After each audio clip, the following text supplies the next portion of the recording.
There we go. Okay. Tausitalia ni tatamtek Raylene Whitford Nitsigaso, Nahioskomina, Abitawagusan. My name is Raylene Whitford. I am Cremate, and it is a pleasure to see you all today for our workshop, our INDIGI-X workshop on the subject of lateral kindness.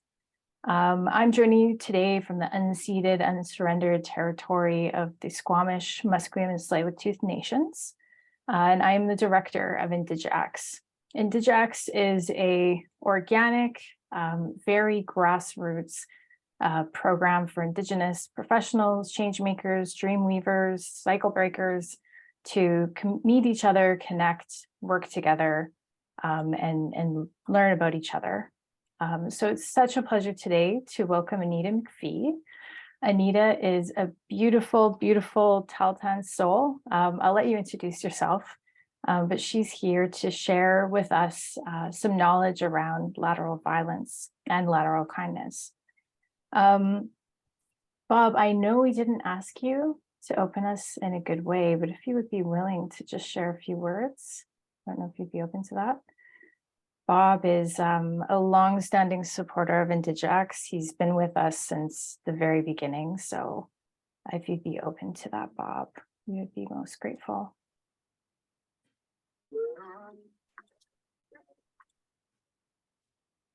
Oh, you're on mute.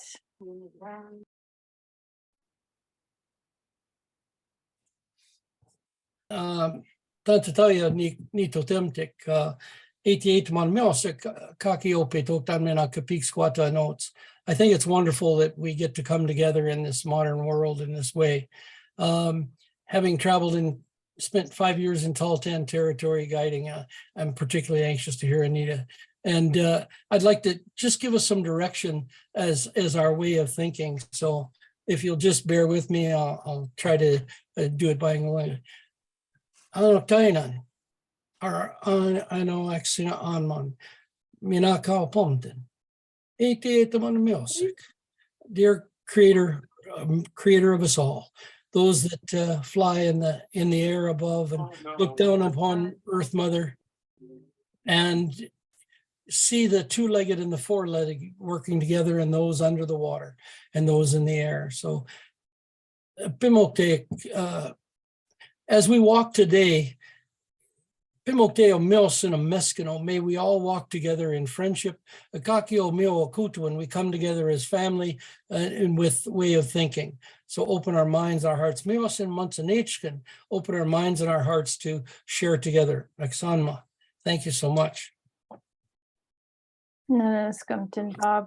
It's always a pleasure to have you with us. Thank you. So, Annita. Oh. Hi. Hi. I was talking to my partner, asking him to grab me water. Well, welcome, welcome, welcome. It's such a pleasure for us to have you with us. I know that you are traveling right now, so thank you for joining us from the road. But maybe we should just start with a brief introduction. Tell us who you are, where you're joining us from. Tell us a little bit about yourself. I'd like to acknowledge that I'm coming to you from the territory of Tsimshian people up in Terrace, BC, and Koskuya, Ushia, Denatotia, Chiona Justini, Gutsama Justini, Tagisquan Justini. My English name is Annita McPhee, and I'm from the Tahltan Nation. Can you hear me? Okay, great, great. I'm really honored to be here. Thank you, Raylene, for having me in INDIGI-X.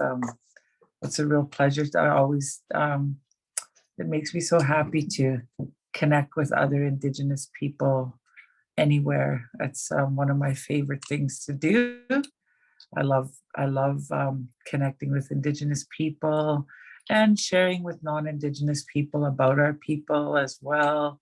You know, that I always feel honored to do that. And a little bit about me. Well, I'm Tahltan from northern BC, from Telegraph Creek, which is like if you were living in Vancouver, which I do live in Vancouver, it would take you 3 full days to drive there, like 3 full days of driving. And we just did that at Christmas time. it was long.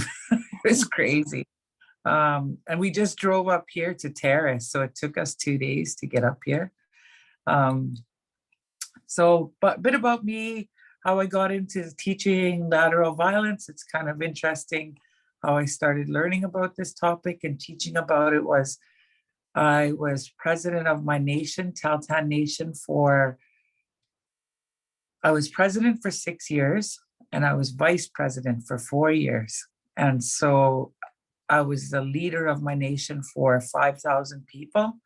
And so that is a lot of responsibility. And, you know, there's a lot of good things that come with leadership, but honestly, also with leadership, especially in Indigenous communities, comes a lot of lateral violence, which I didn't know about at the time. Like, I didn't know there was an actual term for it. I just thought that, you know, I was personally being attacked and being put down. And I felt like I was putting a lot of my life on the line for our people and doing all of this good work. And I was really passionate about the work. And we were actually going through a really difficult time as a nation. And, you know, there was a lot of conflict around our land. There was a lot of conflict around the development of our land. In fact, we got into, like, one of how I started in leadership was Shell Oil wanted to extract coal bed methane from the headwaters of 3 salmon-bearing rivers, which makes absolutely no sense when you hear it. But at the time, I mean, this is over like 15 years ago or more. And we ended up fighting against them, but to stop that development. And I actually started out volunteering, and then I worked my way up into leadership to help stop Shell. But through that, you know, we ended up fighting a lot within our nation. There was a lot of conflict. You know, some people wanted development, some people didn't want it. There was, you know, people wondering what our motivations were we getting paid to stop the development? And it was a lot to deal with, and families turned against families, communities against communities. Some people in my family turned against me, including my dad. He was upset because he worked for Shell. He loved it. You know, he's a construction person. And so that was a lot of stuff to work through. And, you know, over time, I started to get really depressed and just really like, my heart wasn't into doing that work anymore. And it was because of the personal attacks and constantly being in a fishbowl as a leader. And I just felt like, why am I doing this work anymore? I don't want to do it. And then I just started engaging in super unhealthy behavior because I just wanted to be numb. I just didn't want to feel anymore. I didn't want to participate. Like, I didn't want to be in leadership anymore because that passion was gone. And when I was done my leadership term, I just felt like I was beaten down. I was depressed, and I felt I didn't know what I wanted to do anymore. And I'm laughing because I thought to myself, what? Am I just a washed up politician? Is this what happens to us? We just end up being washed up, and, you know, and I have nowhere to go. And I was depressed, and I lost my self-confidence. I didn't feel good about myself anymore. I doubted myself. And here I am. I have a law degree. I have a social work degree. I've traveled, and I was an activist, and I didn't believe in me anymore. And it took a long time, and somebody showed me the light. Thank God. They said, you know, you went through so much lateral violence. And I was like, lateral violence? What is that? And then they told me what it was. And they were like, you know, when people attack people and they put them down, and, you know, they do that because they're oppressed. Like it happens in Indigenous communities where people fight against each other because they don't feel powerful, because they don't feel heard or validated. And I was like, man, I got to look this up. So I looked it up, and I was like, whoa, you know, personal attack, sarcasm, put down, sabotage, you know, name calling, personal information, Boring. lying, you know, and all of that stuff, right? So I just thought, I just thought to myself, I really need to look into this. So I really researched it, and the Native Women Association Canada, they had a lot of information about that available, and it was really helpful. And I feel like it was just a divine intervention that happened. I'm not kidding you. I just woke up one morning and I heard this, why don't you teach lateral violence workshops? And I thought to myself, yeah, why don't I? You know, a lot of people could benefit from this. And so I went on Facebook and I asked people, because that's how I am. I just go and ask. And I said, is there somebody commenting in the background? I don't know. I kept hearing somebody comment. Yeah, if we could just have everybody stay on mute, that would be great. If you do have questions, please put them in the chat and we'll ask them at the end. Okay. So maybe, yeah, well, sorry to interrupt you, Anita. So what exactly are the kind of hallmark behaviors of lateral violence, and how are they different from just normal kind of conflict that we have day to day? Like, can you describe some of the Sure. behaviors that you've experienced, or that are, I guess, normal to experience? Yeah, well, lateral violence, you know, in its true form, it's the intention, you know, to be mean or to be, you know, intentionally hurt someone. And you do that through fear or intimidation, or just like having power over somebody, right? And it's literally to cause fear or intimidation, and to cause hurt. And some of the examples are, I always use sabotage as a good example, because say if you're brand new out of university, and this one happens quite often, you know, as Indigenous people go out to school, get a good education, just like all of our leaders always say to us, get a good education, go back to school, and come and work for our community. And a lot of people do that. But what they find is that they get back into their communities and all of a sudden they're, you know, being treated differently. Like, oh, you think you're better than us? Oh, it must be nice to live in this city. Or else it'd be like, oh, you're a city girl. You're not really from here anymore because you don't live here. Oh, look at you. You must be too high class to eat our food. Oh, you don't know how to drive in our weather, or, you know, just making constant insults, right? So that's one example. But another example, lateral violence is passive aggressive behavior. It means I am mad at you, but I'm not going to tell you. But I'm going to do everything to hurt your feelings. I'm going to talk about you. I'm going to tell people that you're a bad person. I'm going to wreck your reputation, whether it's personal or professional. You know, I'm going to take jabs at you in public, giving you dirty looks, like, or I'm going to, you know, try to put you down. And I'm going to, like, those are the common ones, right? And so a lot of times when people who go out to university, sometimes they come back and they feel really lost and disconnected after being treated that way. And they end up being, you know, I've seen a lot of our people who have been successful and been treated this way and feel really hurt, and they get really depressed and almost traumatized by that behavior, right? And I've seen a lot of people leave their communities. You know, they go back home and they end up leaving. And some people even end up committing suicide, you know, like the most extreme forms of lateral violence. And it's because they feel excluded and they don't feel connected. They don't feel heard and they don't feel supported. And this happens more often than not. And does this only happen in communities, or can this happen in the workplace? Can this happen in universities or just in social circles of different Indigenous people from different communities? You know, and that's why people say, well, isn't there lateral violence? Like, doesn't it just happen all over the world? Yes, it does. Like when you watch the news, I mean, as an Indigenous person, when you watch the news, right, you always feel like they're not really telling our story.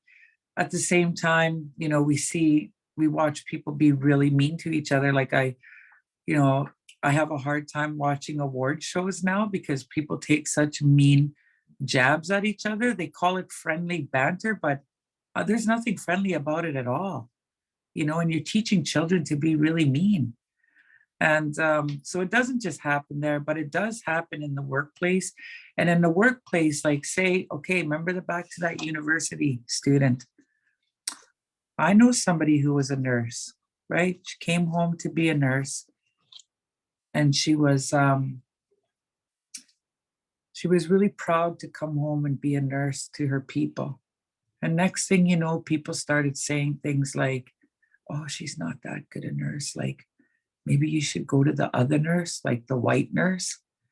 And then they'd say, oh, she's not that professional. Her bedside manner is not that good. I don't know. I don't feel comfortable seeing her because she's our own people. And that's lateral violence and sabotage. But that's also, it's called bloodism. So and colorism, just like with black, black people of color, because, colorism and bloodism, it's where we're racist towards each other, where if I'm this fair and somebody darker than me and I make fun of them, right? Because they're dark, like, oh, look at you, you're so dark. Or they say to me, look at you, you look like a white lady, right? And you're not even a real native. Look at how pale you are. That's internal racism. And all of this behavior originates from colonization. It comes from trauma. It comes from intergenerational trauma. It comes from pain. It comes from hurt. And our people have experienced all of that. And it continues to happen today. It's still happening today because we're not bad people. We have come from a bad system that has been stacked against us from day one. And any kind of trauma, when you look at it, it wasn't just residential school that caused trauma. And because my grandmother went to residential school, right? Her siblings were stolen, and they went through great lengths to take our people, and my mom went to residential school and her 5 brothers. And then when I had to go to school, because the government doesn't care about Indigenous children or their education or if they're connected to their communities, I had to leave when I was 14 to attend university. So me too had to lose my connection, my culture, my family, and I'm still kind of not feeling connected. And I talked to some of my friends because now we're going through a class action court case because we didn't have a choice. We had to go to school to be successful. I guess it just depends on what your definition of success is, right? I say taking kids away from their family isn't really that successful sometimes, I would have preferred to have been with my family. So, when you think about all of those things and all of those policy decisions that are based in racism, and they're defended, those policies are still defended today. Like the Indian Act, colonization, like another example is the Indian Act. When you created status and non-status and put our people onto reserves, we were segregated from society. We weren't even treated equal, and right to this day, we're still not treated equal. There's some municipalities that won't even share their water. Like, that's sickening. That's just one example. But also, people don't realize how racist the Indian Act really is. Another example would be they moved us onto reservations. Most of the choice land in Canada was taken, and that's where our people lived, and they relocated them to places outside of the communities, or places where they wanted to build colonies, and it was so much segregation, right? And they never gave another thing, they controlled our mobility. If you wanted to leave the reservation right up until 1958, you would have to have a pass to leave. And you had to get it, and the police enforced it. So my mom would have been 7 years old, and her family would have had to have permission. So what happened was, we didn't have access to our traditional food, our cultural foods, all the things that make us who we are. And, they cut off our culture. And people say, oh, it's because they thought it was evil. No, they didn't. They cut it off because they didn't want us to gather. They didn't want us to come together and empower ourselves like we're doing right now, So all of that stuff, they took away our power and they took away our voice. Or at least they thought they did. And so a lot of these things add up, when you start looking at it, you can see where our people felt powerless and felt hopeless because they couldn't even have proper food. If you starve people, then they ended up having rations. They didn't have access to their traditional food. They didn't have access to their culture. They couldn't gather anymore. It was illegal to go to university. It was illegal for people to fight for land claims. So even people who wanted to help us, they couldn't help us. So we were segregated in every way, right? And it's still happening today. And that's why our people continue to have conflict, because it's like abuse after abuse after abuse, right? That we're still experimenting or experiencing through all these discriminatory policies and practices. I just realized I wasn't breathing for like 20 minutes. And it's like, this is such a difficult topic. And I think it hurts so many people so deeply.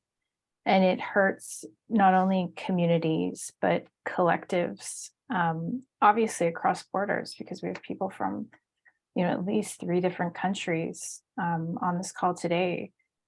And so, like, I understand the pain. I think we all probably on this call have had personal experience, either receiving or witnessing or even furthering lateral violence ourselves. But I'm just wondering, like, how do we begin to stop it? Like, first, how do we cope?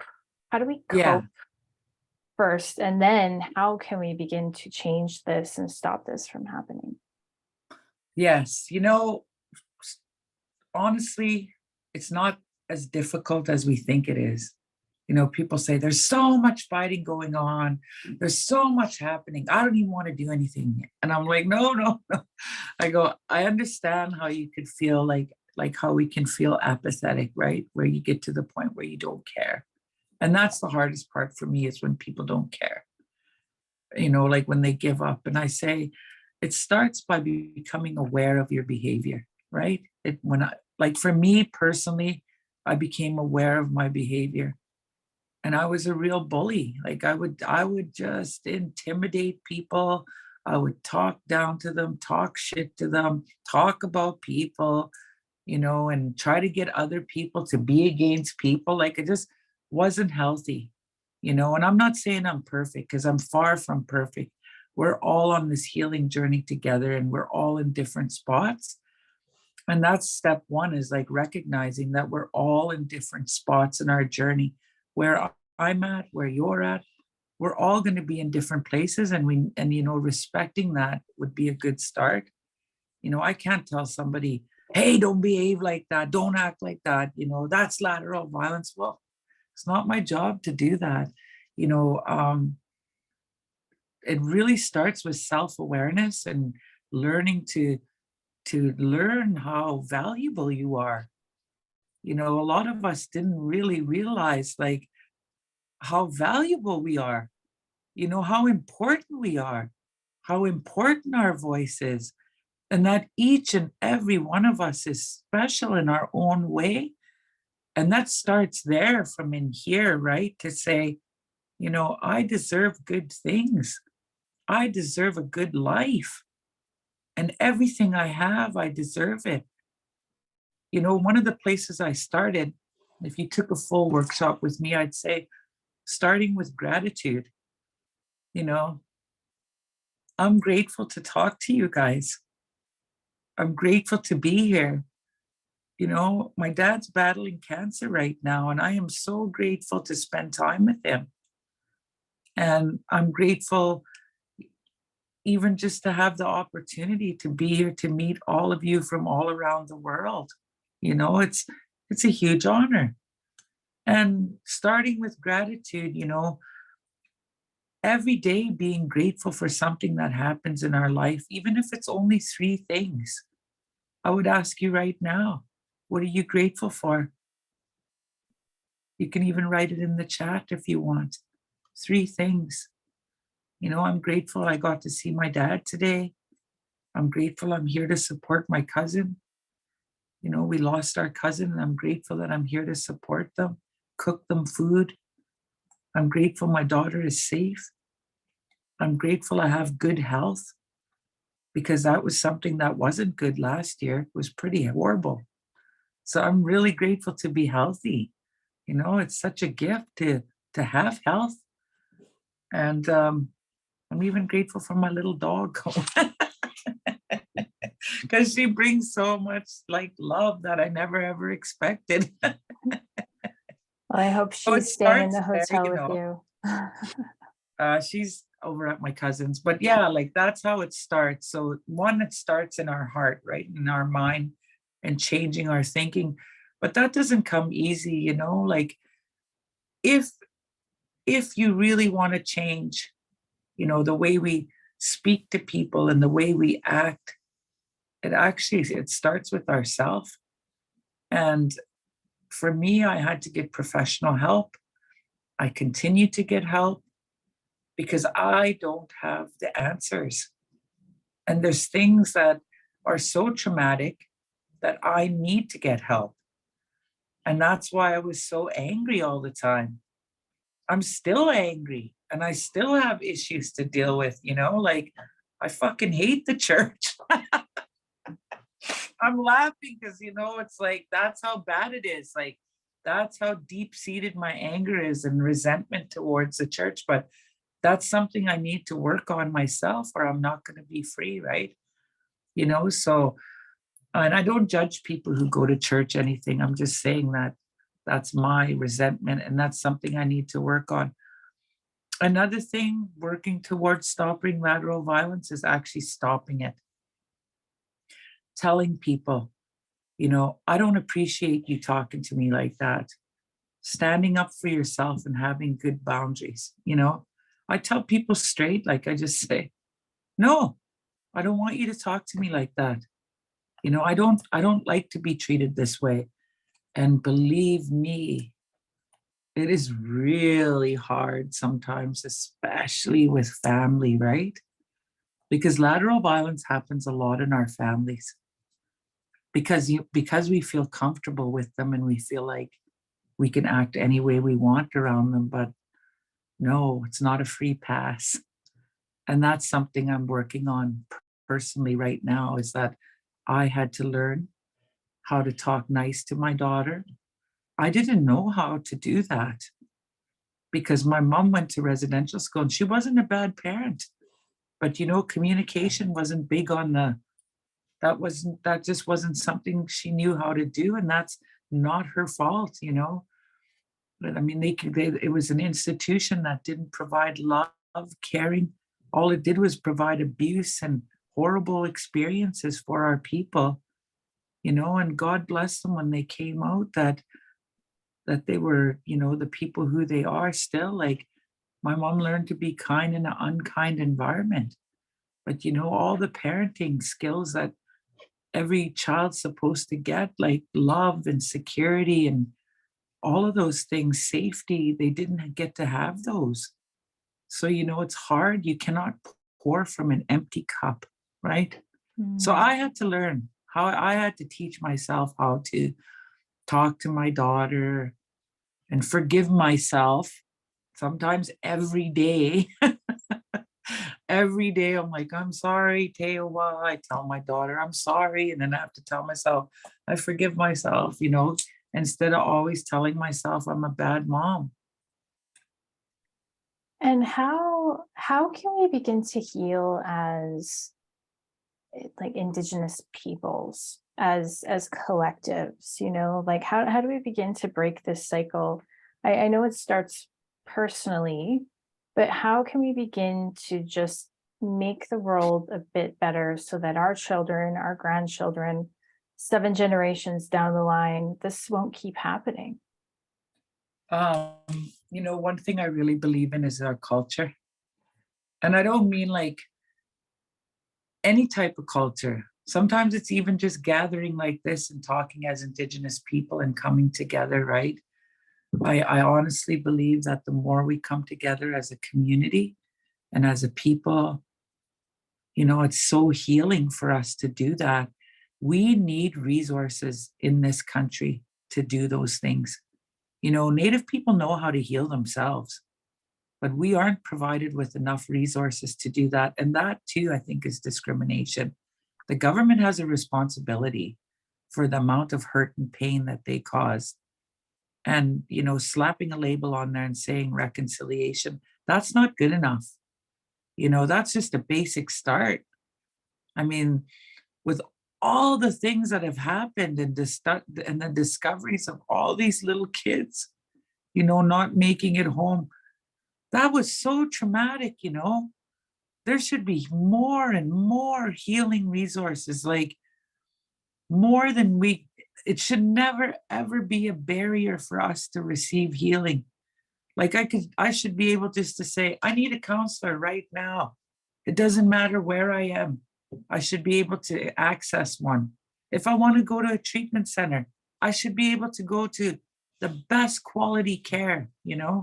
If I'm having mental health issues, I should receive the best quality care, not somebody who's working off the side of their desk, traveling to 10 communities at once. Like, how is that quality care, right? And training our people to help our people would really help, right? And so I honestly believe that there is a serious lack in terms of mental health and healing resources and for addictions. And, we're going through an opioid crisis and it doesn't seem like anybody cares. Like, it sure doesn't feel like that when you live in Vancouver or being up here. And, like, I've lost so many friends to the opioid crisis. And that too is a result of intergenerational trauma and pain, being in addictions. And we just need a lot more than what's provided out there. And I think that if we have those resources, like, it's not like our people are asking for money, we're asking for help. And I think it could be a given, and it's an easy one to do. Thank you. Well, I'd like to leave some time just for questions from the audience. I've picked up a couple in the chat, but I would encourage you either raise your hand or pop your question in the chat and we can ask it for you. There was one around, like, how do we begin to educate our children to not perpetuate these cycles? And how does that look, say, in a primary school or an elementary school here in Canada? Like, how do we begin to break the cycle with our children? I don't know if you're gonna like what I'm gonna have to say. Oh. Give it to us straight. Well, because I get this question quite a bit, and you know what I say? I say, you really need to start with the community and the adults. A lot of times people blame bullying on kids, and I say, what's happening in the community? And if you start to take a look around, a lot of times you see adults fighting with each other, right? But with kids, yes, you can teach these lessons too. And you know, I don't like that term like anti-bullying, and because it's almost like you're calling those kids bullies when they're just so little, right?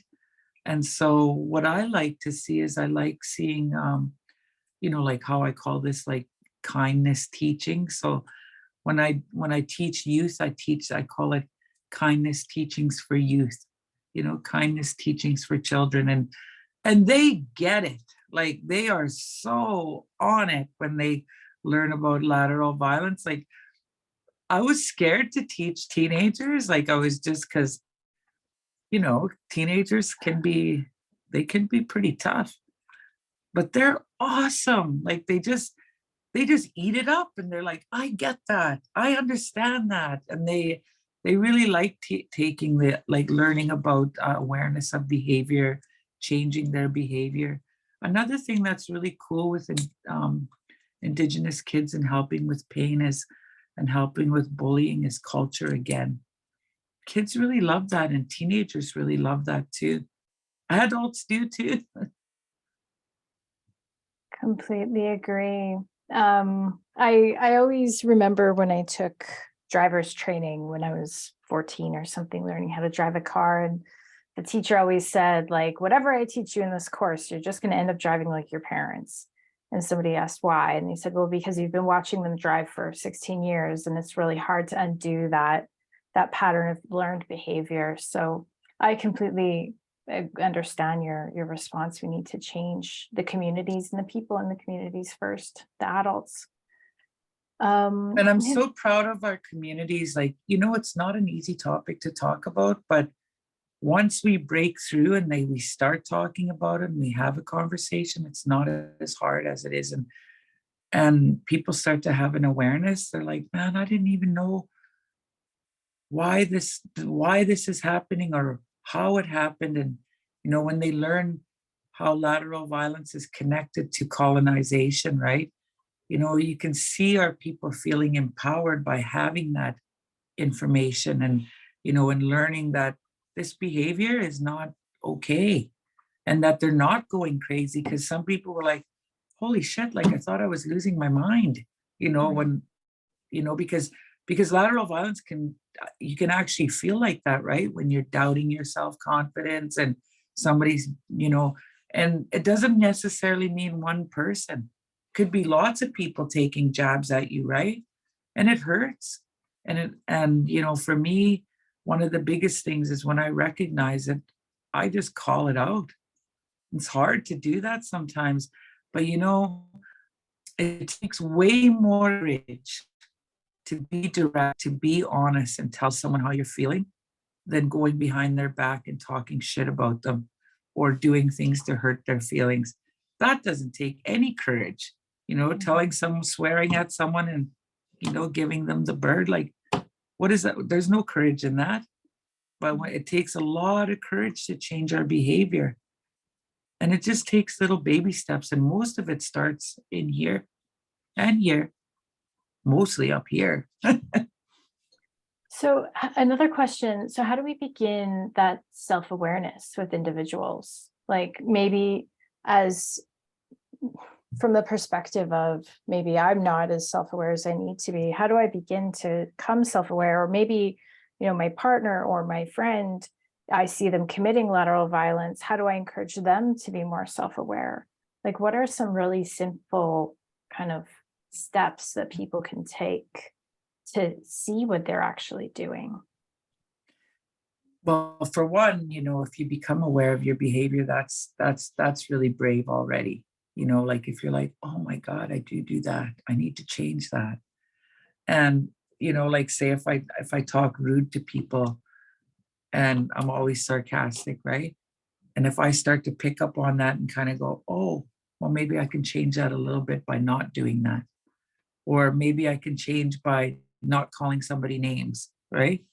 Or maybe I should stop talking about my friend and go and tell her how I feel if I'm upset with her, or tell my family member how I feel, you know? And that's really hard but once you do it, you feel so free when you set a good boundary, right? When you stick up for yourself, because one of the things why people use lateral violence too is we don't feel safe. Like if I don't feel safe, I know that all my life I used to be sarcastic to people because that was a way I protected myself, right? I would rather make fun of you than you make fun of me. But now I'm like, hey man, you're 50 years old, like you need to get over it. Like you can't be treating people bad all the time and being sarcastic. Because then I was teaching my daughter to act like that, right? And that was upsetting. And that's hard to turn around once you start teaching kids to behave that way. So that was one of it, was self-awareness. And a lot of it, like for me, it was like a lot of pain and a lot of anger, like a lot of unresolved trauma. And that's why I was acting out the way I was acting. And I had to go to therapy. So if you find that you're having an issue with anger and you can't seem to, get around these behaviors, then maybe take another look, and say, well, maybe I do need some help. And it's okay to get help. We really need to break the stigma around getting, help for mental health issues. Or as Indigenous people, we've gone through so much trauma. Like and I would encourage every type of way of healing too. That's my new thing now. I'm like trying all these different things because I want to heal the trauma in my brain, right? Thank you. Yeah. Another question that's interesting. I'm keen to hear your thoughts on this. So, how do we engage with our leaders when they're deeply embedded in and committed to upholding colonial structures, particularly as it relates to protecting ourselves, our paychecks, our relations in those environments?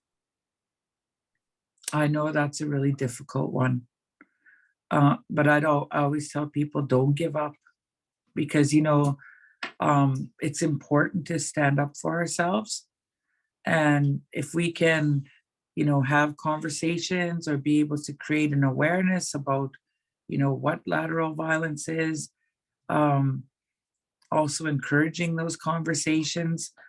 I've had to go into communities and train like community members by themselves because they didn't feel safe with chief and council. And then I've had to train chief and council because they didn't feel safe with the members. And then I encouraged them to come together afterwards, like after they became aware of their behavior, right? And then I've had to train staff, to have that awareness as well. A lot of times people don't have the tools, and and sometimes people don't realize that they're enforcing these oppressive structures still. And a lot of times we have to create awareness, like, you're enforcing oppression upon our people by doing this. And I encourage having meetings where you're able to sometimes have an outside party. If you want to be able to talk about things, I encourage to have support people in those meetings so that you can feel safe. I really encourage, before you can have conversations like that, I encourage you to create a really safe space to have those conversations and to kind of lay that foundation before you have it.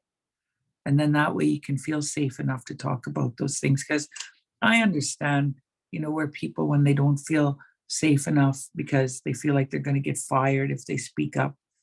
But, silence is violence. And the longer we continue to be silent about all of these behaviors, the more it's going to continue. We need to empower ourselves by raising these issues. It's so important.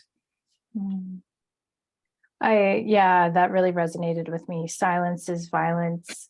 Somebody else explained it as what we walk past, we stand by. So, when you see other people committing these acts of violence against family members or colleagues or whomever, I do think that we have a duty as Indigenous people to stand up and point it out.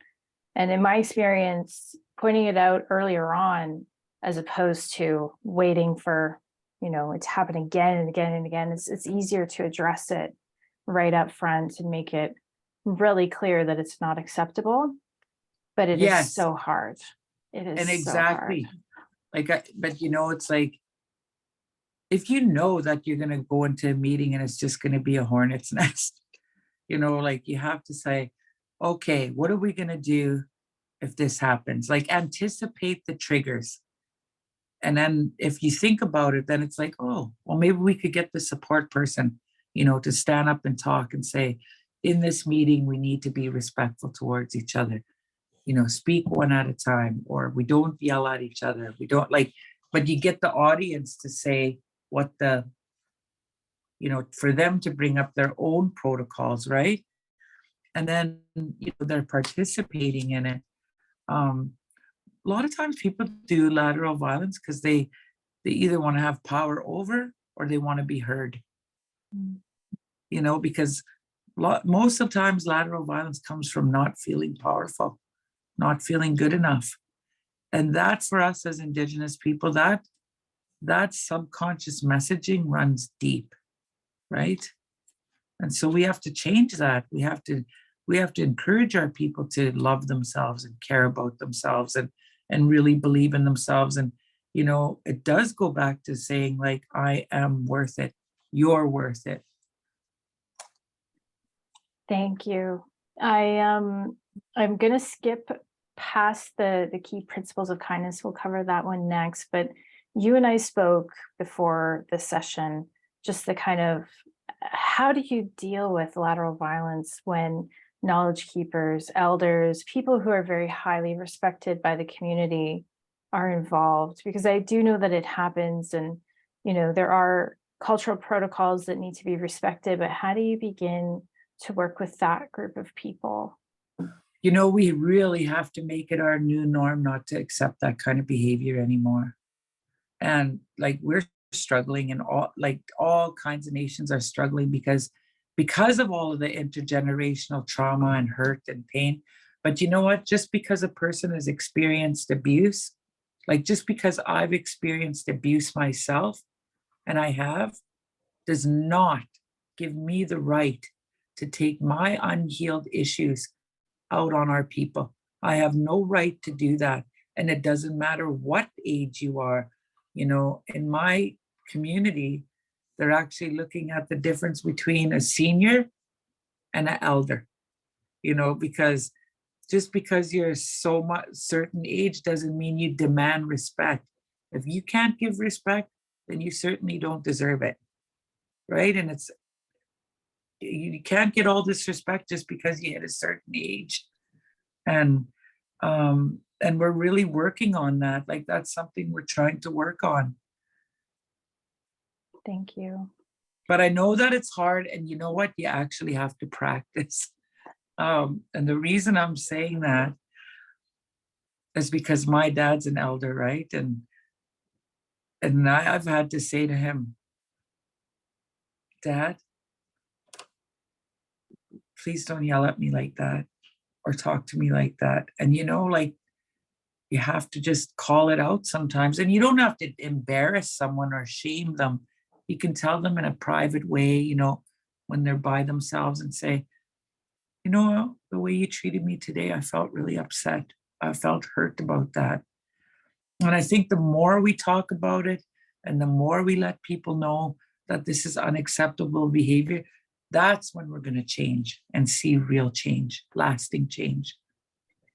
And when you take somebody aside and privately, and you say, what you did was not acceptable, or you hurt me, or when you address that behavior, what in your experience is the response? Is it anger, or is it something else? One time my dad hung up on me. He just wasn't good. He just was like, yeah, whatever. But then when we talked again, he said, that thing you said? And I said, yeah, you were right. I won't do that. I said, okay.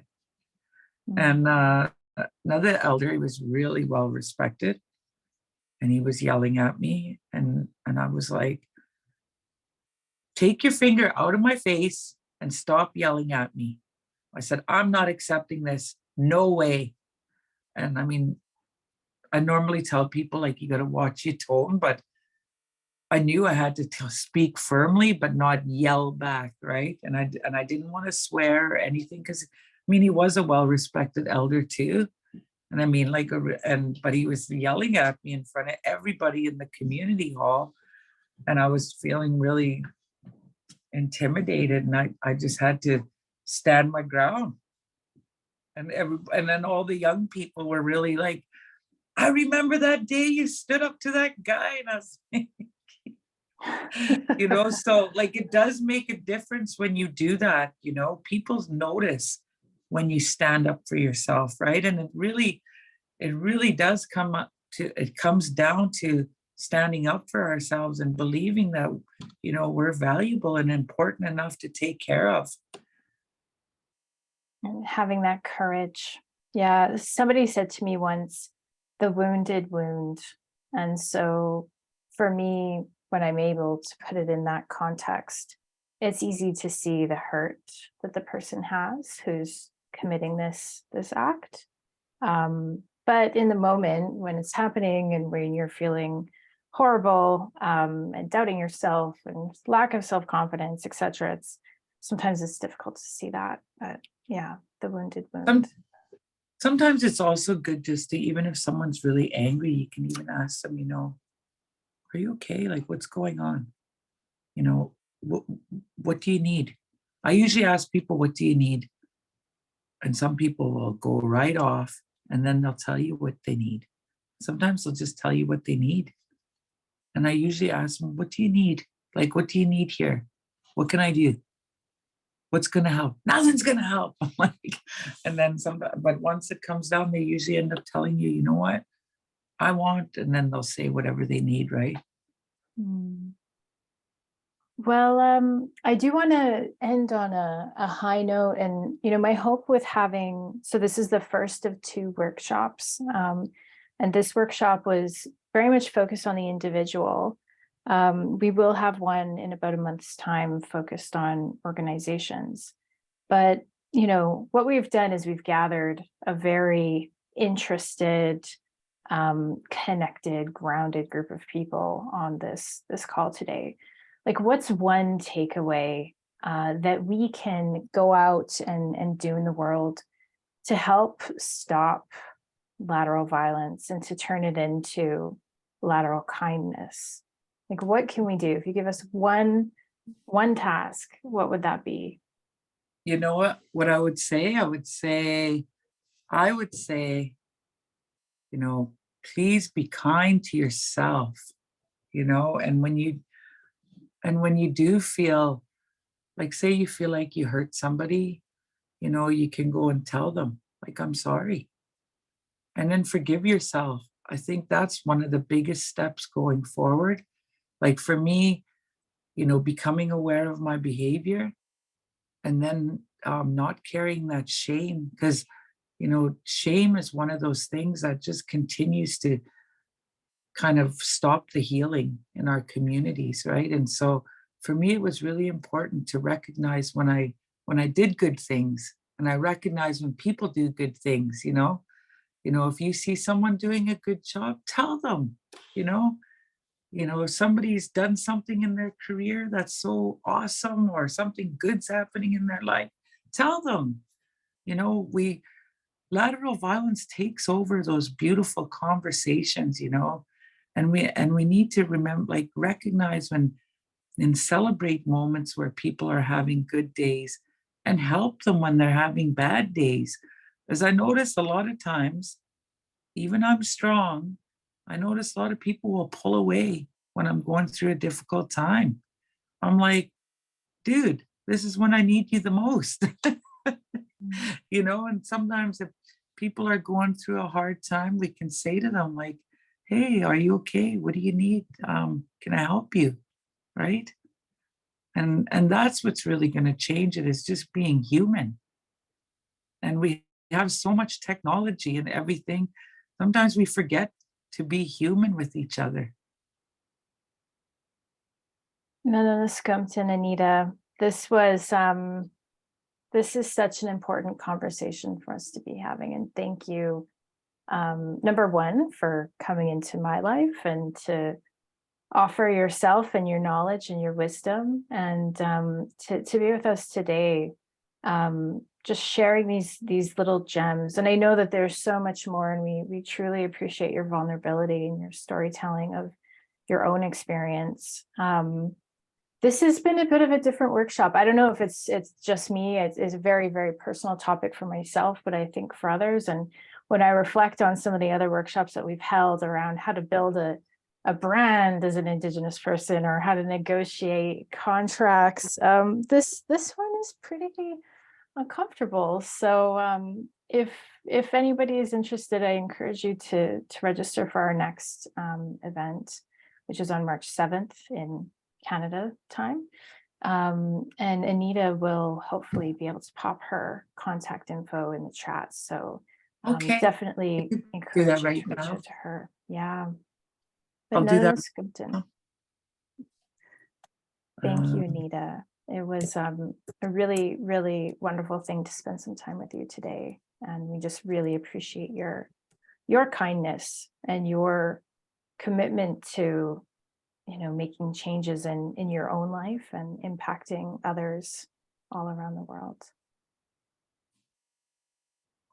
Oh, you're so welcome. You're so welcome, everyone. Thank you. Madu, in our language, we say Madu means thank you in Tahltan, and Nedischa, it means much love. So much love to you. And I really appreciated being here as well. It was very uplifting. And I really appreciated meeting you, Raylene. Thank you. And all of you for being here. Madu, you filled my cup today. Equally. Okay.